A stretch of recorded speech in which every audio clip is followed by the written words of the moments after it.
Okay, I'm going to do a follow-up video now that I've got the previous video still on my mind and I've finished reviewing it and stuff. Something I did not cover is the question of whether it's the pressure flaking on notches is different from pressure flaking on the edges. Okay, and yes, it is. Okay, let's see here. Okay, so we've got this is top view. Okay, we've got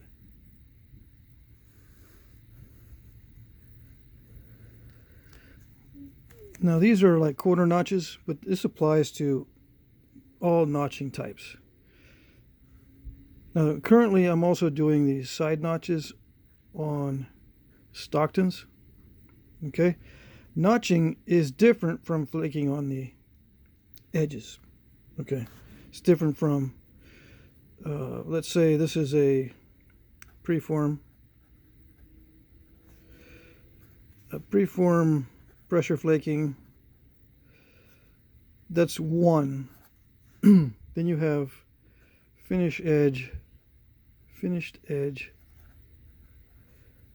pressure. That's like 2, and the notching 3. So there's 3 different types of pressure flaking. Right off the top of my head, there might be more. Okay. In the previous video, I was doing 1 and 2. I skipped 3 entirely. The preform pressure flaking is heavy. If you want to thin it.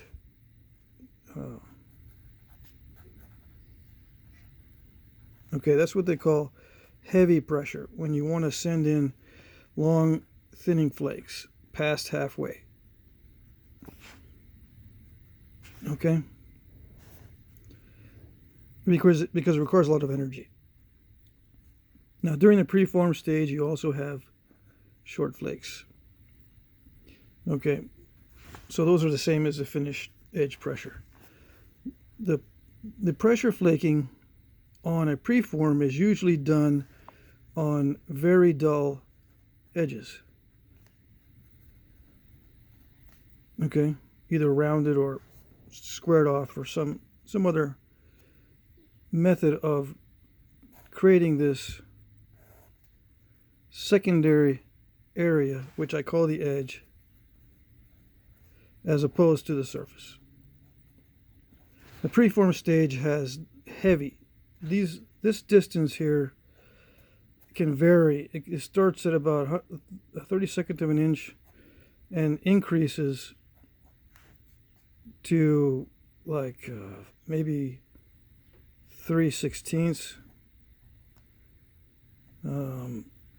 maybe even 1/4 inch. I mean, these edges that are intentionally made into platforms can be quite large, even for pressure. Mine usually are about, let's see, at this stage, maybe 1/16 of an inch. Because I do mostly small points. But there's some guys with large Ishii sticks, and they can generate a ton of pressure. They're very strong, and they bevel the entire edge, and they can bevel up to 1/4 inch wide here, and then power off, let's say, 1-inch flakes easily. Okay? Sometimes they're like that. They can also be wide like that. You can get wide pressure flakes. You can get very narrow pressure flakes. But the edges are basically the same with the preform. Very stout. Because of the length. Okay? Now with small finish edge pressure flakes, they're usually small. I say small, but some of them might be large or long. Right? You can also do these long flakes here too, as finished. Now, do you need strong platforms for this? Yes. Now, how do you get a strong platform on a really thin edge? That's the main question there. Right? How do you develop a strong platform for this type 2 pressure flake that goes way across. You have to be very precise. You have to create, if you want a pattern, if you want sequential flaking, a very precise, continuous platform. Or if you're really good, you can do intermittent platforms wherever you need them. But this platform is best done on prepared preforms. You know what we call flake over grind or fog. This is what is the easiest approach, but you can also knap a preform and create an edge very similar to this flake over grind preform.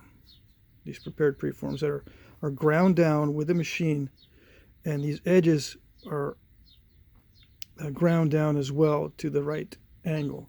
Now with obsidian, the angle on these, let's see, a lot of times is 90 degrees on each side, and they abrade here, mechanically abrade, so that when you're looking at it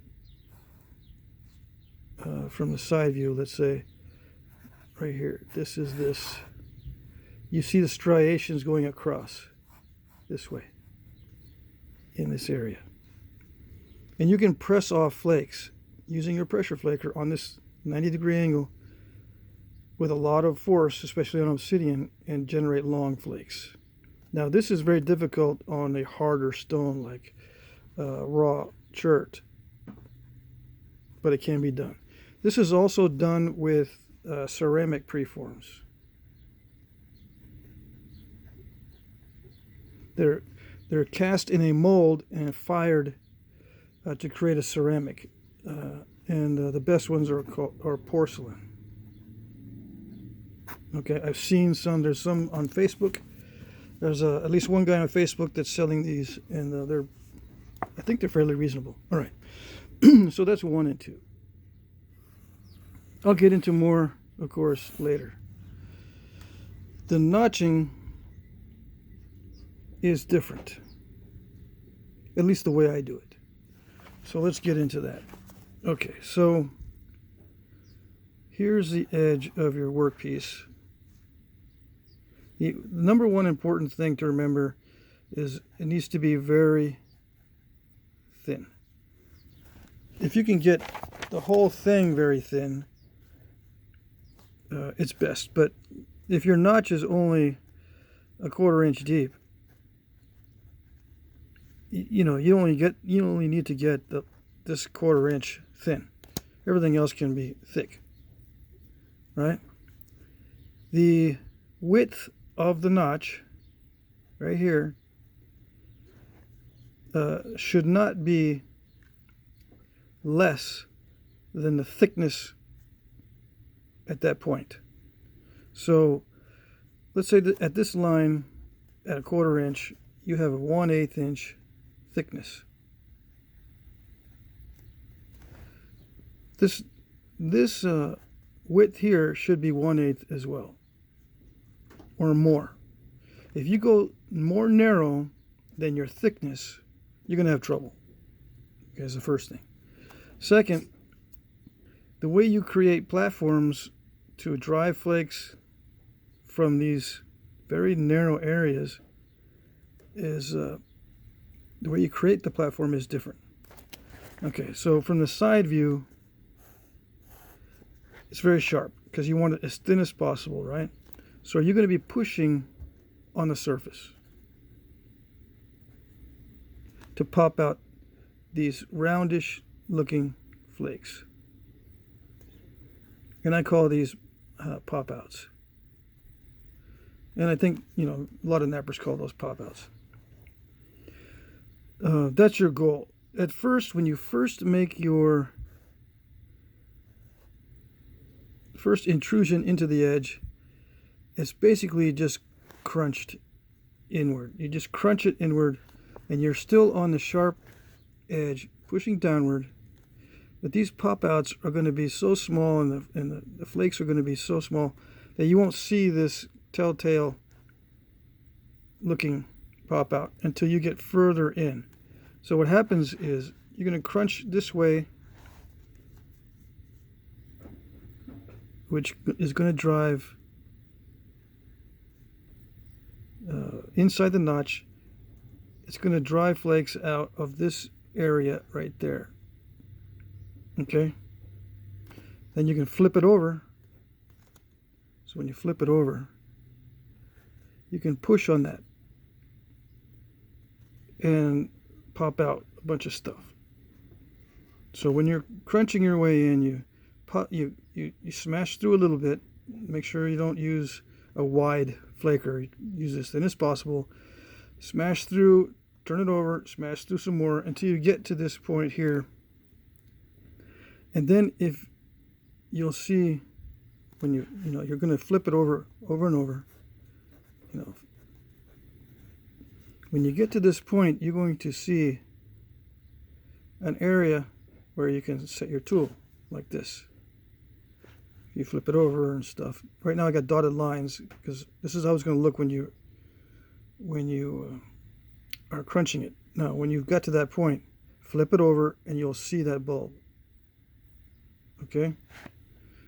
When you see that bulb sufficiently into the edge or into the surface, you can drive a bigger flake and put a lot more pressure. It's still downward like this. And Edbo 23, Edbo, I think it's capitals. Edbo 23 has a good explanation on this. I'm just going to try to summarize here. You put your pressure flaker in that bulb. Okay? It's scooped out. You put it in the bulb and you press very hard downward. There's some inward pressure, right? But it's mostly downward, and you're going to pop out from the reverse side one of these things. That's what you're looking for. The more inward pressure you use, the longer this flake will be. Now this is when knappers get into trouble though. They tend to put way too much pressure on this and then snap the whole point in half. They'll put way too much pressure and the whole point will just snap. Okay. Or one of these, this bulb gets too big and it takes off an ear or a barb or something like that. It leaves your notch way too big. Okay? So to review, you pop out little flakes first, flip it over until you get to this point here, then you start popping out these bigger pop outs. All right? And the way they're done on the artifacts, you flip it over, do another pop out, flip it over, do another pop out, and then don't dull the inside of that notch. Most of the notches you see are sharp on artifacts. There are exceptions. I have seen artifacts that have dulled interior notches at the foot of the notch. It's called a foot. The very termination is called a foot. There is dulling. There can also be expansion of notches, and I went over that in my videos with the vertical punching. Okay. All right. So that's where it's different. You don't knap necessarily off of a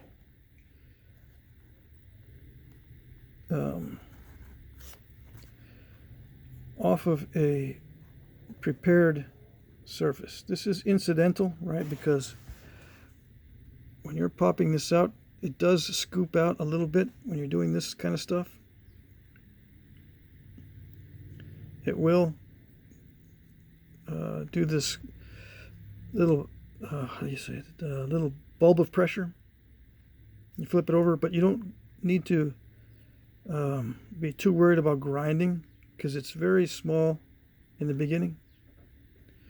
Later on, it changes to where you can prepare this kind of stuff. But when you're notching, at least when I'm doing it, my mentality is as long as this area is thin enough, the kind of pressure and preparation I'm doing here doesn't matter much. As long as I get this back like that. As long as whatever I'm doing here smashes through and I get that angle like that. Okay, as long as this area is thin enough, I can get that angle and then flip it over.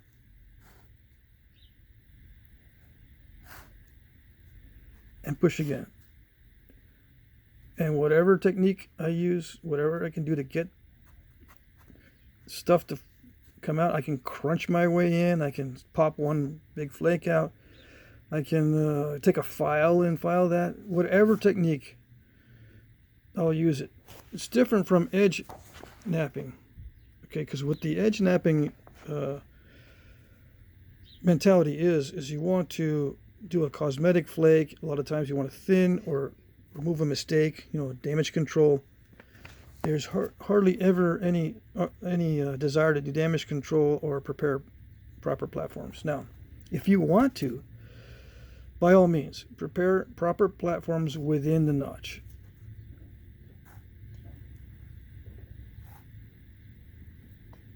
You can prepare a proper platform in there. Do a pop out here, another pop out there, another pop out there, and expand as you go. Or just square these, prepare a straight platform, push in the middle, and proceed that way. You can do it that way. But the way I do it, which saves time for me, is whatever I can do to smash through there to get to that point so I can flip it over is what I do. Okay. And I'll review these videos and do a more systematic breakdown. But for now, what I'm doing with these notches on the Stocktons, as I'm using both Antler and steel and comparing, right? The Antler allows me to grab the edge. Okay, let's go through that. There's a difference between my steel technique and my Antler technique when I'm doing notches. Okay, steel, Antler. All right. Both tools are spatula wide tools. Okay, both of them. With my steel tool, this is how I place the steel tool on the edge. I use this part predominantly. With Antler, I use this part. So I put the Antler on the edge like this, so that I have a bite, so that the edge actually digs into the Antler, and then I pop out a flake. I can kind of do it with steel, but especially with obsidian, the obsidian does not bite into the steel. So I push with the bottom part and push downward, and sometimes this edge will make contact, well, not sometimes, most of the time. As I'm going downward, it pops out a bunch of little flakes, but as this edge gets down further, it also pops out flakes. So it goes pop and then crunch. It crunches its way in. This one, it's only a pop, and usually only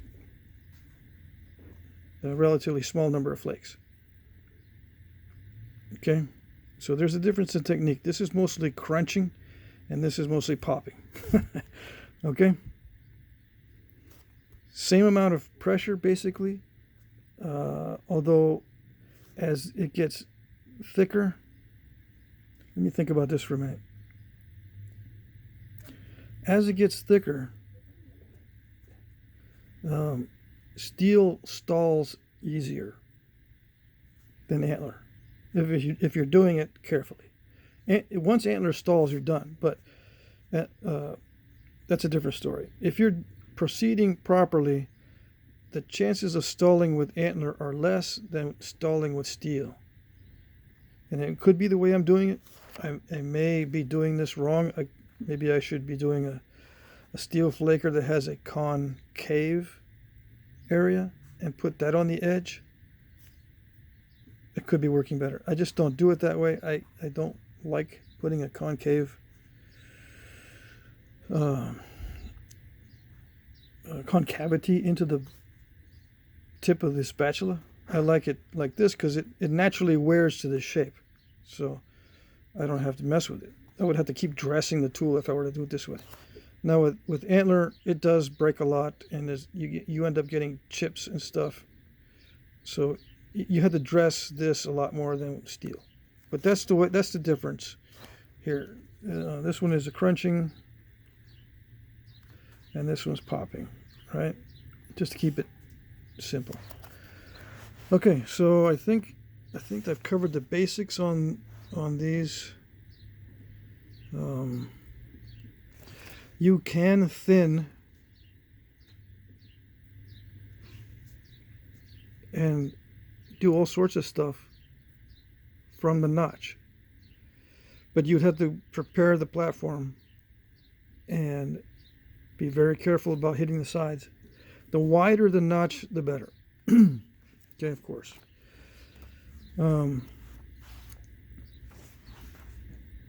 Let's see. One more thing.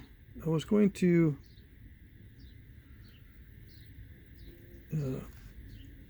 say something else. I don't know. Let me see here. I know I'm forgetting something.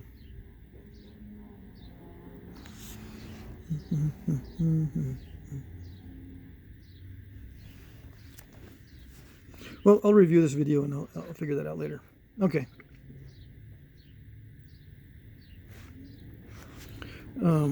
Why don't? Well, that's what I was gonna. That's what I was gonna do. Why not use vertical punches?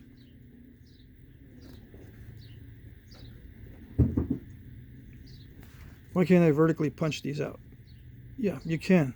It's just when I do it, if I take a vertical punch and I'm doing this, I cannot see what I'm doing.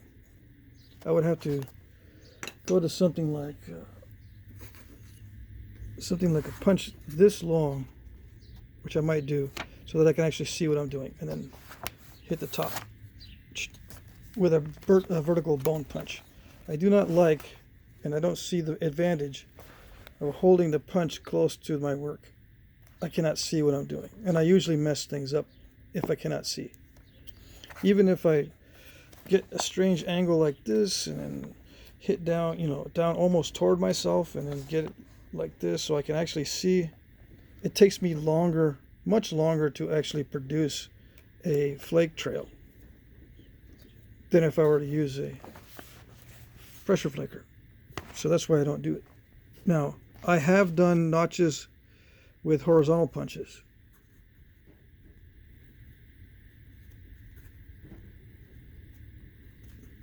So, yes and no. I don't like vertical punches, but I do like horizontal punches for notching, because a lot of the angles, a lot of the forces, a lot of the preparation and the shape of the tool and the way the tool is used is the same as pressure. Okay? Very similar to pressure. So I really don't have to change much of my strategy. With a vertical punch, it's different. The tooltip wears differently. The angle of force is different, slightly different, because you're dealing with hitting in line. It's like one vector. With a horizontal punch, you can go inward and downward, and you have a little bit more flexibility with how you remove the flake. Of course, you can angle the punch to, cause a flake to have forces going inward and downward. I know you can angle it, but I have trouble seeing what I'm doing to get the right angle or to get the right position. That's basically it. That's my main complaint. because I can't see. Okay, but yeah, if you like vertical punches, by all means use them. And I tend to use the flat spatula type for all the notches. Now, I do have all the notching tools. I do have the sharp tools. I have this one for expanding notches, and I have the perforator type for expanding notches. This is for expanding. I try not to actually knap or send in flakes, large flakes, relatively large, with this type of tool or this type of tool. I prefer to flake with the spatula types to actually produce the flakes, either if it's vertical or horizontal. Okay. All right. So I think that's the basics for the different types of pressure flaking.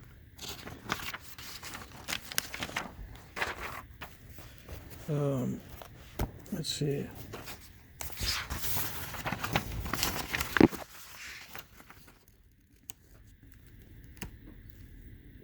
Yeah.